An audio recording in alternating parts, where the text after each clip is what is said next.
Premium ఇవ్వకపోవడం వల్ల ప్రధానమంత్రి గారి బీమా యోజన పథకాన్ని పేరు మార్చి కూడా ఇవ్వలేదు. ప్రధానమంత్రి కిసాన్ సమ్మాన్ నిధి నుంచి ప్రభుత్వం నుంచి నిధులు వచ్చినా కానీ దానికి తగ్గ నిధులు ఇవ్వకపోవడం వల్ల రైతులు నష్టపోయారు. పిఎం పోషణ పథకం నుంచి చిన్న బిడ్డలకి ఫ్రీ లంచెస్ కానీ మధ్యాహ్నం పూట ఉచిత భోజనాలు కానీ ఇస్తా ఉంటే దానిని వైఎస్ జగన్ వైఎస్ఆర్ సంపూర్ణ పోషణ కింద చెప్పే మార్చుకున్నారు. మిషన్ వాత్సల్య, మిషన్ శక్తి ఈ పథకాలని జగన్ వైఎస్ ప్రభుత్వం జగనన్న గోరుముద్ద, జగనన్న పాలుగా దాన్ని ప్రధానమంత్రి గారి పథకాలని మనకి రాష్ట్ర పథకాలుగా చేస్తా ఉన్నారు. జగన్ జాతీయ ఉపాధి హామీ పథకాలని ఇళ్లకి మళ్లించి, అలాగే కేంద్రం ఇస్తున్న ప్రధానమంత్రి గారు ఇస్తున్న 1,80,000 రూపాయలు ఒక్కొక్క ఇంటికి ఇస్తా ఉంటే దానికి వైఎస్ జగనన్న కాలనీలు పేరు పెట్టుకున్నారు. అలాగే మనకి ప్రతిరోజు 38 కిలోమీటర్ల హైవే నిర్మితం జరుగుతుంది ప్రధానమంత్రి గారి నాయకత్వంలో. మనకి కావాల్సింది ఈ రోజున నేను ప్రధానమంత్రి గారిని, కేంద్ర నాయకత్వాన్ని ఒకటే కోరుకున్నాను. మాకు లక్షలాది యువతున్నారు. ఏమన్న జాతీయ మనకి ఛానల్లో కూడా చెప్పాను, ఆంధ్రప్రదేశ్ భారతదేశ తాలూకు పేట్రియట్ దేశభక్తిని అణువణున గుండెలో నింపుకున్న సమాజం ఇది. పింగళి వెంకయ్య గారు మువ్వెన్నెల జెండాని రూపుదిద్దిన రూపశిల్పి పింగళి వెంకయ్య గారు. మా అందరికీ జాతీయోద్యమం, జాతీయ స్ఫూర్తి కొండంత ఉంది, హిమాలయ పర్వతాలు ఉంది, హిమాలయ పర్వతం అంతా ఉంది. మేము కోరుకునేది కూడా ఈ రోజున ఎందుకు ఈ అలయన్స్ ని మేము కోరుకున్నాం, ఎందుకు ప్రధానమంత్రి గారి ఆశీస్సులు ఈ కూటమికి కావాలి, మనకి టీడీపీ జనసేన కూటమికి ఎందుకు ప్రధానమంత్రి గారి ఆశీస్సులు కావాలి అంటే, మొత్తం వికసిత్ భారత్ ఉంటే, మొత్తం భారతదేశం అంతా అమృత గడియలుంటే, ఒక ఆంధ్రప్రదేశ్ లోనే వైఎస్ జగన్ పాలనలో విష గడియలు.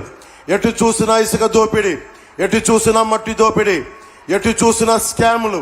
ఇవన్నీ ఆగాలి అంటే ప్రధానమంత్రి గారి ముందుండి ఆంధ్రప్రదేశ్ ని నడిపిస్తే తప్ప దీనిని ముందుకు తీసుకెళ్లలేం. అందుకని వారి ఆశీస్సులు కోరుకున్నాం.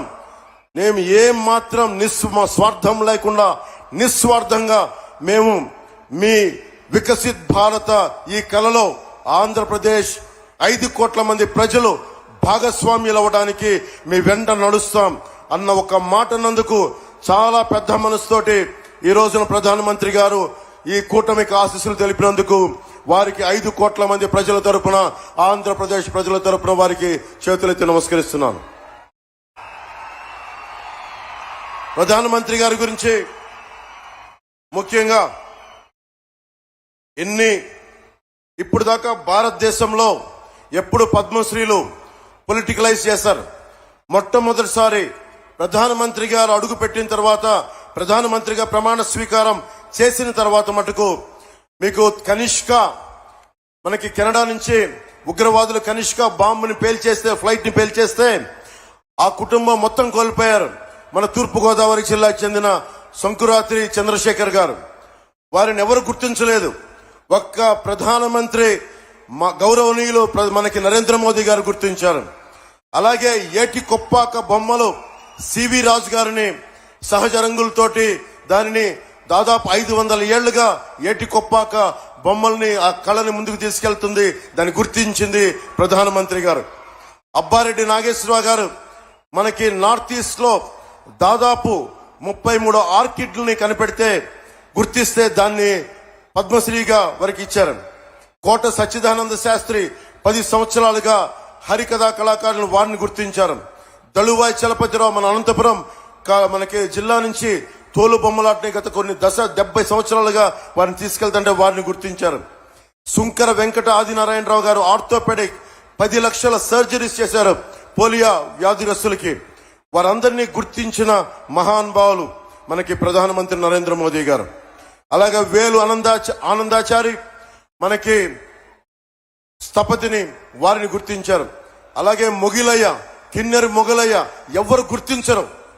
ఇలాంటి వ్యక్తుల్ని మనకెక్కడ మూల ఉన్న కళాకారుల్ని ప్రతి ఒక్కరిని గుర్తించి ఈ రోజున భారతదేశానికి, ముఖ్యంగా దక్షిణ భారతానికి 135 పద్మశ్రీలు ఇచ్చిన బలమైన నాయకులు మన ప్రధానమంత్రి నరేంద్ర మోదీ గారు. వారికి మనస్ఫూర్తిగా నా కృతజ్ఞతలు తెలియజేసుకున్నాం. 100 స్టార్టప్స్ తోటి మనకి ప్రధానమంత్రి గారు రాకముందు ఉన్న భారతదేశం ఈ రోజున 1,17,000 స్టార్టప్స్ ఈ రోజున భారతదేశంలో మొదలైనవి. అందరినీ కలుపుకొని అందరితో కలిసి అందరి సహకారంతో ముందుకెళ్తున్నామని భారతదేశం ప్రధానమంత్రి గారి నేతృత్వంలో ఉంటే కేవలం వైఎస్ జగన్ తన పార్టీ మనుషులు తన మనుషులు తప్ప మొత్తం 5 కోట్ల మంది ప్రజల్ని హింసించే పరిస్థితుల్లో నేను ఒకటే ప్రధానమంత్రి గారిని కోరుకున్నాను. నేను చేతులెత్తి నమస్కరిస్తున్నాను. మీ ఆశీస్సులు కావాలి.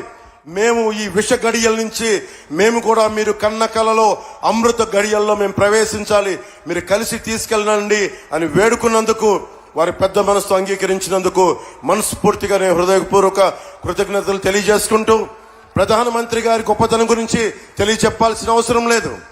ప్రధానమంత్రి గారి కళ 400 పార్లమెంట్లు పైన కొట్టాలి. దాంట్లో భాగంగా మేమందరం ఎన్డీఏ కూటమిగా దక్షిణ భారతం ఆంధ్రప్రదేశ్ నుంచి ఒక పార్లమెంటు సభ్యులే కాదు, ప్రధానమంత్రి గారి కళ కోసం భారతదేశాన్ని సూపర్ పవర్ గా తీర్చిదిద్దే క్రమంలో మా ప్రాణాలను కూడా మీ కళకి మేము అర్పిస్తాం. నా ప్రాణాలని కూడా మేము మీకు అర్పిస్తామని తెలియజేసుకుంటా ఉన్నాం. స్వామి వివేకానంద గారు ఒకటే కోరుకున్నారు, 100 మంది ఇవ్వండి అని చెప్పి ఈ భారతదేశాన్ని మారుస్తానని. ఆ కళలు చిన్నప్పటి నుంచి కళలు కనేవాడిని. ఒకళ్ళు వస్తారా అని. వచ్చారు నరేంద్ర మోదీ గారు. ఒక్కరు వచ్చి ఈ రోజున భారతదేశపు ప్రపంచ శక్తిని చరిత్ర పుటాల్లోకి తీసుకెళ్లారు. 10వ స్థానంలో ఉన్న భారతదేశం 5వ స్థానంలోకి వచ్చింది. మూడోసారి ముచ్చటగా ఆయన ప్రధానమంత్రి కాబోతున్నారు.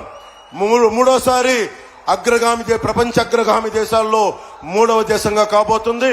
మనందరం కలిసి ప్రధానమంత్రి గారి వెంట నడుస్తున్నాం. మేమందరం నడుస్తాం.